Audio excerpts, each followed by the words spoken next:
মাননীয় স্বরাষ্ট্রমন্ত্রীর প্রত্যক্ষ নির্দেশনায় সুন্দরবন অঞ্চলে সক্রিয় সকল বনদস্যু বাহিনীর নির্মূলের লক্ষ্যে বাংলাদেশ কোস্টগার্ডের নেতৃত্বে operation restore piece in Sundarban এবং অপারেশন ম্যানগ্রোভ শিল্ড নামে দুটি বিশেষ অভিযান পরিচালিত হচ্ছে।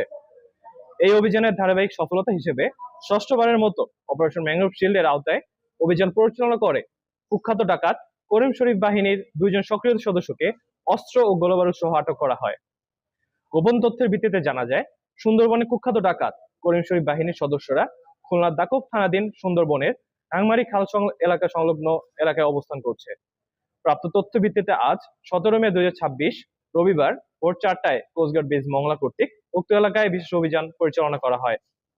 অভিযান চলাকালীন কোস্টগার্ডের উপস্থিতি টের পেয়ে উক্ত ডাকাত দল পালানোর চেষ্টা করলে আভিযানিক দল ধাওয়া করে একটি বিদেশি 1 বন্দুক, দুইটি দেশীয় 1 বন্দুক, 24 রাউন্ড তাজা কার্তুজ সহ করিম শরীফ বাহিনীর দুইজন সক্রিয় সদস্যকে আটক করতে সক্ষম হয়। এ সময় আটককৃত ডাকাতদের কাছে জিম্মি থাকা 4 জন জেলেকে উদ্ধার করা হয়। আটককৃত ডাকাত মোহাম্মদ রবিউল শেখ বাগেরহাট জেলার রামপাল থানা এবং রাজন শরীফ বাগেরহাট জেলার মোড়লগঞ্জ থানার বাসিন্দা।